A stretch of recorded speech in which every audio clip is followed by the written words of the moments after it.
Hey, and welcome to your Potting On Peacefully demo. So the first stage is to take a look at your seedlings and check if they're actually ready for potting on. So there's a couple of signs here. The first sign is if the roots are escaping from the bottom of the pot, then that means they're looking for more water and nutrients than the current pot size can provide. So that is a really key indicator. But you might not want to wait until then. You might want to pot on sooner. So for example, here you might have sown a load of seeds into just one tray, and you might want to separate them out before they get too big. But you need to wait until they've got their true leaves. Now, what are true leaves? So when a seed germinates, it sends up 2 leaves initially, and these are what are called seed leaves. They tend to be quite big in surface area, so the plant can harvest as much sunlight as possible from the sun and allow the plant to grow as quickly as possible. Okay, so that's kind of the job of the seed leaves, is to come out of the seed coat, spread out and collect as much sun as possible to allow the plant to grow as quickly as it can. So if you've just got one set of leaves, these are probably the seed leaves. So if I just show you here on these peppers, for example, you can see you've got 2 leaves, so just one set, because leaves always come in pairs. Okay, so that means that these guys are not yet ready for potting on, because at the minute you've just got the seed leaves. So you want to wait until the true leaves are there, and that just means the plant is a little bit more robust and is going to be able to withstand the potting on a bit better. It might be that you've already tried to pot on some seeds and you've done it a little bit early and the plants have struggled. So really we want to give them a good chance to kind of get nice and strong so they're ready for potting on.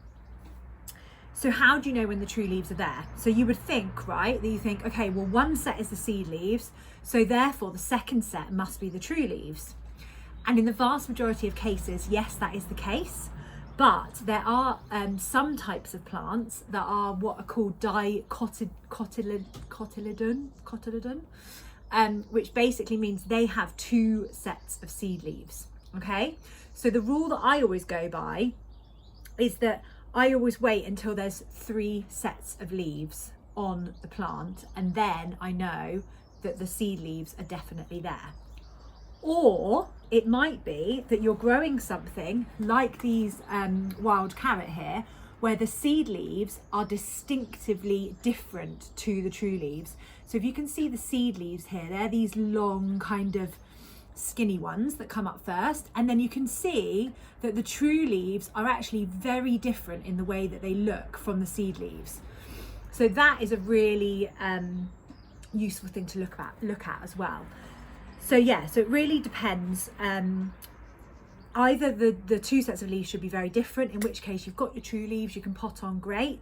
Or I would wait for 3 sets of similar looking leaves, and then you know you've got your true leaves and your plant is strong enough and ready to be potted on. Okay, so I'm going to move these guys out of the way because these guys still need a little bit more growing. So I'll put those over there. But what I am going to pot on is some of these in here. So the next stage then is to give your plants a really good drink. Now this is because, again, we're trying to reduce the amount of shock that the plants will go through. So what we're going to do is we're going to take our plants and we're going to pop them into what I call a water bath, which is basically just a tray filled with water. And then what you might want to do is add a little bit of extra water yourself to make sure they have a really, really good drink. Okay. So once you've identified what you're going to put on, you're going to sit them in there for a little bit of time. In the winter, it's not so, or the early spring, it's not so important because the temperatures aren't quite so hot. But certainly if you're potting on a sunny day or when the weather is warmer, you really do want to give your plants a really good drink. So they're nice and kind of full of water before you then disturb their roots and pot them into their new pot.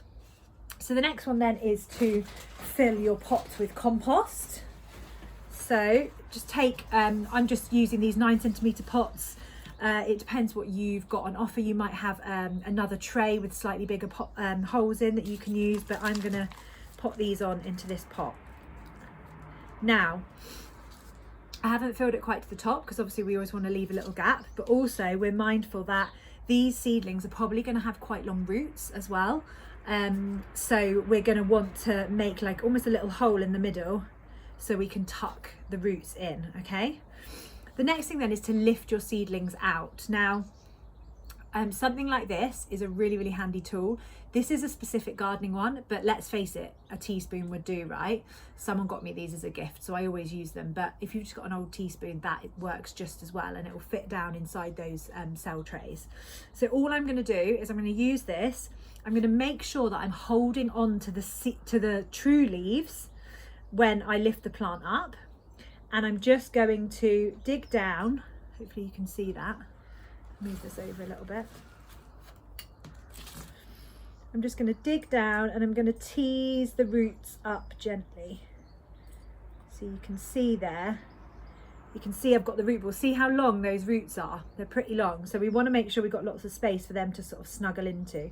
Okay, so I've popped that then into the middle of my pot.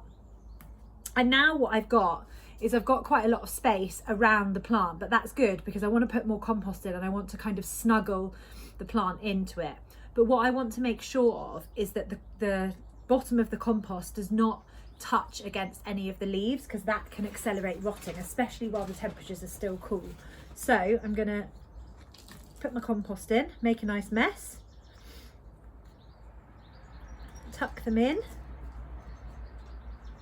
tuck it all around, and then I'm going to make sure I'm tucking it down so the leaves stand proud of the top of the compost. The more you do this, the more you'll get used to it, but ideally you don't want the level of your compost to be too high in your pot, because then when you water, the compost will just all pour out, which is annoying. So you can see there the leaves have got a bit of compost on, but generally they're sitting proud of the soil. Okay, and you're just pressing that down there. And then last stage is you're just going to give your pot, your newly planted plant, obviously you'll transfer your plant label as well, but you're going to give your new plant a nice big water, and this will really help to settle the compost around the roots of the plant, and it will just mean that the plant has an easier transition. Now you will notice then that when I lifted the plant out, I tried not to touch the roots. I had to obviously a little bit with this, but the roots are really, really sensitive. So that's why we hold them by hold the plant by the true leaves and try and touch the roots as little as possible. And that will just ease the journey of the plant into the next stage of its growth. So that then will just go either back in the greenhouse if it's still cold outside, or it can sit in a sunny spot outside, and if the plants were outside already. If the seedling tray has been inside the greenhouse, I would suggest putting this back inside the greenhouse until you can start to see it growing again. So you'll start to see more leaves being produced, you might see some roots coming out the bottom, and then once the plant is kind of settled in its new home, i.e. its new pot, and all the chances of frosts have passed, that is when you can start getting the plant used to outside temperatures and getting used to the outside. But we'll be covering that in next month's video, which is planting out. So I hope that was useful. I hope it makes sense. If you've got any questions, pop them below and come into the group and let us know what you are going to be potting on this month. See you later. Bye.